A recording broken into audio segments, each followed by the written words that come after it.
G'day everyone, welcome to the Eternal Gathering, the Gathering here with another podcast, and today we are going to be discussing a couple of things, mainly the August 3rd ban and restricted announcement that was done today, which affected Standard, Pioneer, Historic and Brawl, and mostly focusing on Pioneer in that regards. We're also going to speak a bit about the Double Masters, and that will be coming out this week. There is some delays in Australia, but some stores are getting it, other stores are not. I'm not too sure what the deal is there, but we'll be talking about what was previewed in Double Masters and what's coming out. And yeah, it's going to be hopefully not too long of a podcast. Guys, as usual, like and subscribe and share this content if you can to all your friends. It'd be greatly appreciated. Just kind of before we do get started, I want to talk quickly about our Facebook page. As you can see, we are viewing it as a visitor, but this is what it looks like. Basically, it's got videos that go up online through YouTube. I post it up on here as well, and I will also place what kind of events are on in and around Sydney, focusing on Modern and Pioneer. So you can always look online here, and if it loads for me, I'll show you that what events are on each day, just so it's a bit easier. And I try to update that as the days change in Sydney for stores that are still running events. Also, if I do any giveaways and all that kind of stuff, I will be posting it up on the Facebook page. So it's just good to kind of have it if you are already subscribed to the channel. If you could like the Eternal Gathering Facebook page, just to get some extra information about the YouTube channel, and it's a really cool kind of thing that I try to do, so that if you are playing in events in and around Sydney, you can see what stores are firing each and every day of the week. So that's my little kind of spiel about that. So as we move forward, we're going to go to the ban and restricted announcement for today. So this was a surprise announcement. It kind of came out of nowhere. We did have a ban and restricted announcement only a few weeks ago, where things really weren't changed as much as people were thinking. We did have like Astrolabe getting banned in Modern, and Pioneer didn't really get the bannings that we were thinking were going to happen. We got an unban of Oath Nissa, but this time around they have banned quite a few cards actually. First in Standard, they got Wilderness Reclamation, Growth Spiral, Teferi Time Reveler, and Cauldron Familiar all banned. The gist, I guess, is Team of Reclamation decks and just Reclamation decks, Wilderness and Reclamation decks in Standard were just kind of everywhere. And also the Cat Oven decks were everywhere. And they wanted to kind of change the meta. Teferi also was quite problematic in Standard, just like it is in pretty much every format that he's in.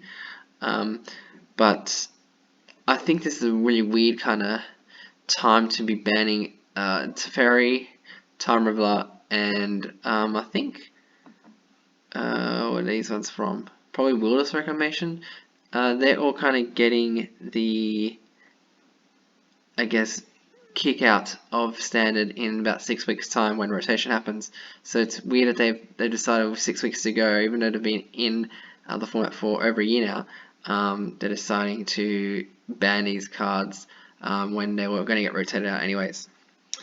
Pioneer, now this is what we're a bit more interested in. Inverter of Truth got banned.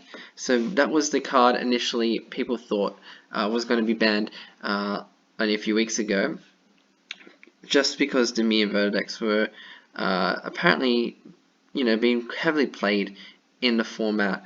The statistics that Wizards of the Coast had didn't really show that Inverter was a very strong and dominant deck in terms of win percentage. So that's why they didn't ban it in the first instance, but this time around they listened to community feedback and they they banned it because they felt like participation was down for Pioneer, and a lot of people were voicing that this was part of the reason why that was people not going to Pioneer events. Underworld Breach was also another card that people thought was problematic in the same kind of aspect as Inventor of Truth. It was one of the more dominant decks, kind of, even though it does similar win kind of win condition as Inventor of Truth, but a different way about doing it. But also was just a card that wasn't really fun to play against. So that got the ban as well. Because they banned those two cards, they felt like combo decks were still going to be quite strong, and they decided to get rid of Walking Ballista and Kethis, the Hidden Hand, because they were also in combo decks. So Walking Ballista was also quite a strong kind of deck in the format with Mono White and Heliod, having an infinite life and damage combo with Walking Ballista. And then Kethis, the Hidden Hand, had the fringe decks that utilize him in a combo kind of aspect way, and they didn't want that to be the next best deck, so they decided just to get rid of him, so that wouldn't be the case. In my impressions for this, Inventor of Truth and Underworld Breach are very much cards that I would have thought would have been banned last time around, and I agree with their bannings. Kethis, the Hidden Hand, I think he's a quite interesting kind of card to kind of like build around, but I understand the reasoning behind why they banned him. Maybe I would like to seen him not being banned at first and just see what happens with the format, and then ban him if it did come out that he was going to be the next best combo deck. But I understand why they did that. Walking Ballista, I also understand why they did that. Heliod decks were also quite prevalent with the Walking Ballista combo. However, Walking Ballista is quite a strong card, and it can be used in many other formats. Yes, it can. And it also has been a problematic card if it has the ability to do infinite kind of +1/+1 counters at all mana, which is always going to be something that it can kind of be broken with. So I guess that makes sense in terms of banning Walking Ballista. So what does that mean for Pioneer? Well, I think that, in my opinion, I still think the Fires of Invention decks are very, very strong in the format, and they really didn't get hit at all. So I think Fires of Invention is probably your best bet as to what will be the best decks in the format, along with mono black aggros and mono red aggro kind of decks. They will also be probably the strongest decks. That would be my take on what I think will probably be strong. We can kind of go to MTG Goldfish and see what is the metagame like. I'll just go modern first, but we'll go to Pioneer sec. So mono black aggro, these ones, this one and this one will all be gone. Niv to light, so that is your Yorion kind of decks. What does that really play out? I'm not really sure what this one plays. Okay. Just kind of value engine there. I would be playing probably a Fires of Invention deck. There's a Kithis deck that they were talking about. Spirit seems to be quite strong of a deck too. I would probably play that. And green, mono green does also look strong. Mono red. So there's a lot of decks that are available for the format that can kind of be a bit more prevalent, and hopefully diversity of the format will also improve with the bannings of basically 1, 2, 3, these 4 decks here, which own top 5 decks of the meta. Historic Wilderness Proclamation to Teferi, they're both suspended. I don't really care. I know people have been playing a lot of Historic lately because of the coronavirus, and that has been a place to be able to play Magic that's not standard, and people are finding that quite fun, but I don't play that myself, and I guess for the same reason why they were banned in standard is why they were banned in historic, and then Brawl Teferi was banned. I don't even know if anyone plays Brawl. I have never even played it myself. So that is basically the announcement. Hopefully Pioneer becomes a bit more diverse. I still think that it was quite diverse. I hadn't played it as much as I've been hoping for, and also my LGSs haven't really had been open for quite a long time during this coronavirus pandemic, and they've only were open for about if more than a month, just slightly or more than a month before they closed down again. So I only got to play a couple of times Pioneer, and when I was there, I didn't see any of those decks. To be honest, they were more just kind of homebrewy decks, which is fine, and it's fun. So I'm hoping that Pioneer remains to be a diverse kind of format in the future. So after that, we're going to go to Double Masters, and we're going to talk a bit about that as it is coming out this week, and a little bit about in terms of some places are getting Double Masters is my knowledge. Some LGSs are being able to get it, but others have not, and are kind of waiting until August 25th, I think was the date they were given, when they will be receiving the product. But anyway, Double Masters looks really good. It looks pretty much on par with Ultimate Masters, in my opinion, in terms of the value in this set. And I really like that they still brought the box toppers back.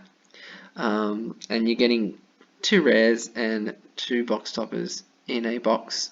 The VIP packs, they look interesting. I think they're pretty much, if you hit something big, you win pretty big, but if you're not hitting something big, then is it worth it? I'm not too sure. Time will tell on the prices. But as we go through and we kind of look at what cards are being reprinted, you can see EDH, Modern, EDH, EDH. This is EDH, very fringe Modern play. Legacy, EDH, EDH, EDH, EDH, Land Tax, EDH, Arkham Dagson, EDH, EDH, Legacy, EDH, Modern reprint there, Ostercommand, EDH, Braids, does anyone play EDH? Ad Nauseam, Modern, Blessed was that, EDH, Awakening Zone, probably EDH. I don't know where Blade Splicer sees play, but probably Modern if it does. Cyclograph, EDH, Beacon of Unrest, EDH, Blood Moon, Modern, also EDH, Bloodsport, 3-Nax, probably EDH, not sure if I've ever seen that card before. Boon Reflection, on Order Reflections basically, EDH, EDH, Modern, EDH, Kansas Judgment, EDH, Grand Architect.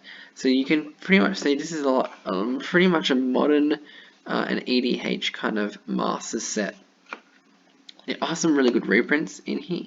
Obviously the Mythics, there are really good reprints there, but even the rares like Goblin Guide, Exploration, even like cards like Court of Calling, Blood Moon, getting some reprints. Very kind of good reprints. Stoneforge Mystic, Noble Hierarch, the Swords getting reprinted is really good. Thoughtseize getting reprinted. So there's definitely some value and some cards that do see play in those formats that like Modern and EDH that needed reprints. Even the uncommons, there's some really good uncommons like Fatal Push, Path to Exile, getting the reprints there, which are all staples of Modern. You've also got Braid, which is also a good card. for Pioneer, Cathartic Reunion, sees plays in Modern, and yeah, lots and lots of really good reprints at the uncommon slot. The common slots, you know, usual kind of crappy cards and a couple of good cards. Then you got your multicolored cards. These mythics, Atraxa, first time be non-foil, so that will be interesting to see if people will gravitate towards that. Centuplets, Martial Nexus. I think this guy as well were all reprinted in the Mystery Boosters, so it's a bit interesting that they're here. I wonder if they made this in conjunction with Mystery Boosters, or if Mystery Boosters got made and this got made and they knew that they were going to put them both in, or if they didn't know that that was going to be the case. The Scarab God, I probably will drop in price quite significantly after this reprint. Kali of the Vast as well. Centuplets has already been dropped quite significantly since Mystery Boosters got it reprinted. A lot of rares here that see some play as well, and I think will bring the prices down quite dramatically also. Into the artifacts, Mana Crypt, I would see probably going below the $100 mark. I would see just probably an $80 card.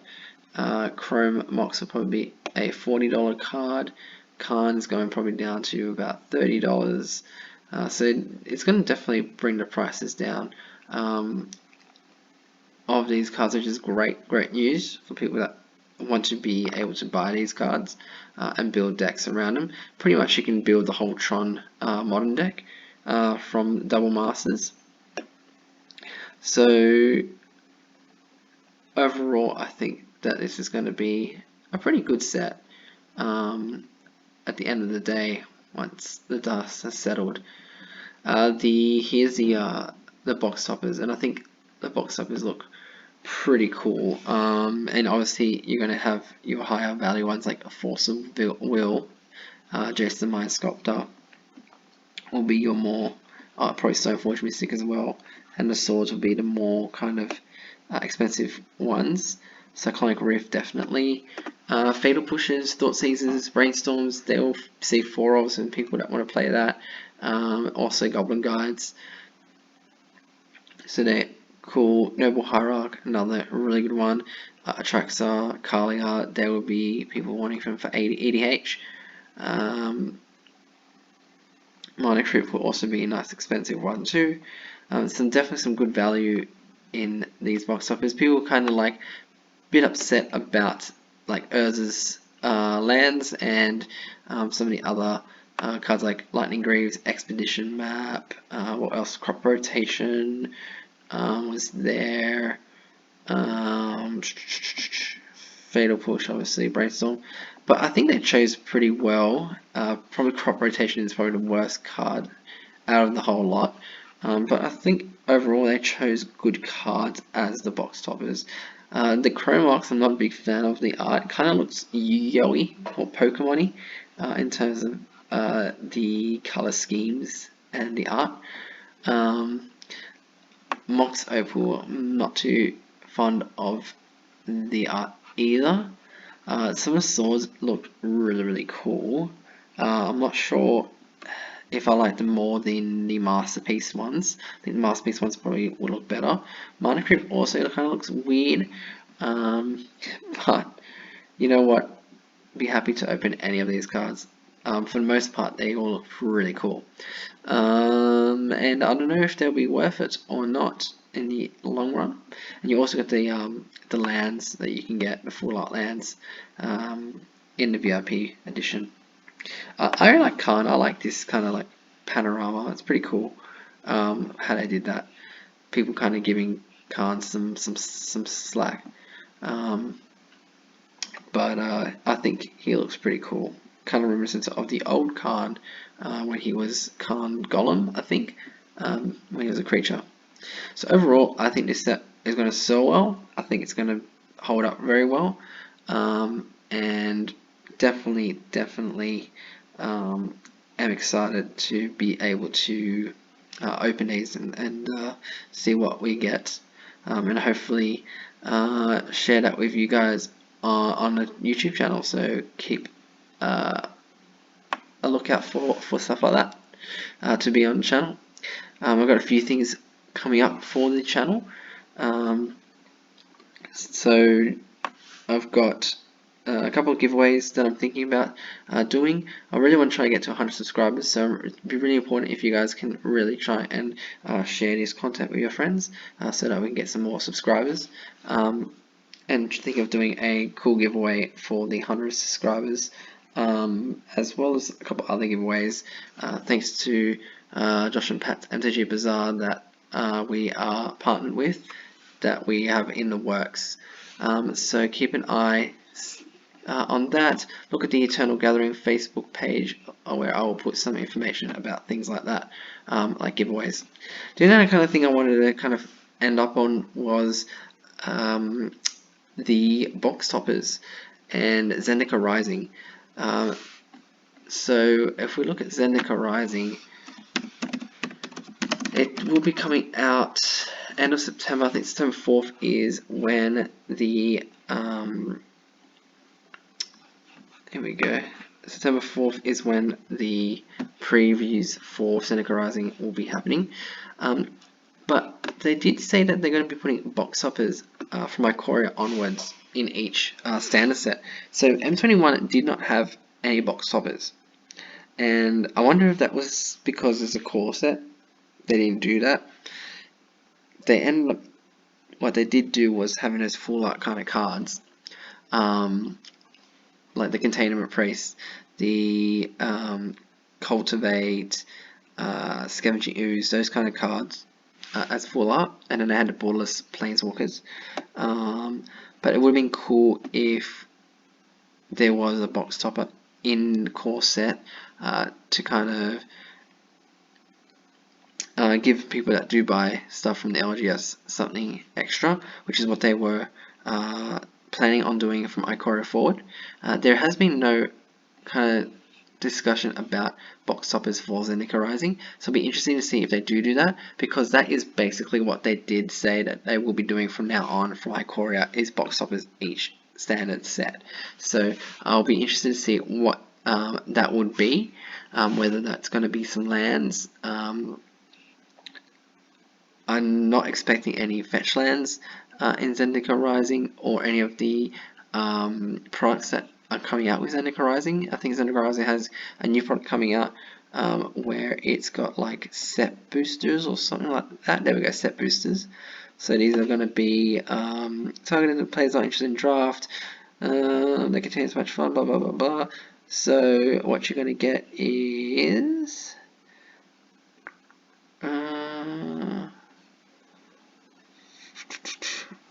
I believe you get a rare. You get chances of 4 rares or mythics in one pack, but most of the time you'll get 1, and then some of the times you get 2. 4 is going to be really hard to get. There was percentages and stuff talked about it. I'm not too sure. At the moment I've seen pre-release for these. These are 30 boosters per box, $180 for a box of 30. So that's $30 more expensive than a draft booster. Will it be worth getting this booster as opposed to a draft booster? Time will tell. The collector boosters, they already said that there's not going to be any kind of like fetch lands in any of these boosters. So I wonder what kind of cards that they do have. They definitely got showcase cards. They did say they're going to have showcase cards. I wonder what they are like. They also announced 6 dual lands that will be in Zendika Rising. They're brand new, so that'll be interesting, as in 6 lands. I'm not too sure how they came up with 6 dual lands. Usually you would have 5 or 10 dual lands, but 6 is a very odd number, so I wonder what that is. My guess would be that they would do a creature that turns into a land, or a land that turns into a creature, or some sort of that. I think, or two-sided lands. My take would be double-faced cards will be in Zendikar Rising. That would be my guess. So you could have like one side being one color, the other side being the other color, and you can kind of choose what side you play it on, or there might be something like reminiscent to like River of Tears, where if you play a land, you might flip it, so it kind of has a land force. So if you play a land, flip it, you get that mana, and if you play another land, you flip it again, you get another mana, something like that maybe. Definitely landfall will be in the set. It's pretty much been guaranteed. They said there'll be 3 mechanics, so one would be landfall, another one will be another Zendikar one that they had, mechanic that they did have for Zendikar in the past. So that could be like allies, which possibly could be something there, so cohort or allies or something like that, to that regard. And then they said an extra one would be a mechanic that isn't new, but is new to Zendikar. So that could be, that's why I'm thinking double-faced cards. That is probably a mechanic, I think, in their eyes. So that's why I'm thinking Zendikar will have double-faced cards as the new mechanic. So there we go, 2 returning cards, both which have appeared in Zendikar before, and then 1 popular theme that players like and twists it in your way. So I think that theme is the double-faced cards. We'll see what happens. There is also the Planeswalkers have been announced. So you're going to have Nissa, Jace, and Nahiri. So Nissa, there was a spoiler about her being a land for kind of ability, where its static ability is whenever you play a land, she gets a loyalty counter, and then there was some abilities for her shown, and she was a black and green planeswalker, so we'll see if that was correct. Nahiri, I would believe, will be red and red and white, and then Jace will be blue, so that will give you all 5 colors, so that will make sense if that's the way that they do go. Jace being in the set is interesting, so we'll see what happens. Omnath has also been pretty much announced, and will have 4 colors, so white, blue, red, and green. And I'm assuming he will get black in a later card that we get from him in the future. I would expect this to have very reminiscent of the original Zendikar. I would like to see traps come back, maybe as another one of the returning mechanics. But my also thing I would really like is if they do bring kind of treasures back. If they do masterpieces. I know maybe not like lands, like fetch lands and all that kind of stuff that I did back in the day, but maybe doing a masterpiece where they do masterpieces of the new lands that come in this set. Maybe some other lands, not the fetches. I don't think they're going to be doing that, but some other lands. I really think that they should always do less masterpieces in a set. So instead of doing 30, 40, just do 10. 10 is enough, I think, and just make them really rare. That'll be interesting. But it'll be interesting to see what their showcase cards are, and what if there are box toppers, what they will look like. So I'm really excited to see what the previews are on September 4th for Zendikar Rising. The release date is September 25th. So yeah. Anyways, guys, that's pretty much all I've got to kind of add to the podcast today. I think we have spoken through everything that I wanted to speak about. So as always, guys, everything on the stack has resolved, and good games, everyone. G'day everyone, it's the Gatherer here. Thanks for checking out the channel. And if you live in Australia and love Magic the Gathering, then our affiliate Facebook group, Josh and Pat's MTG Bazaar, is the place to go to purchase awesome singles and sealed product for bargain prices. It's a page where you can bid daily for the cards you need, or for the cards that you don't but can't resist, as the thrill of the hunt is too much to pass. Check them out in the link below.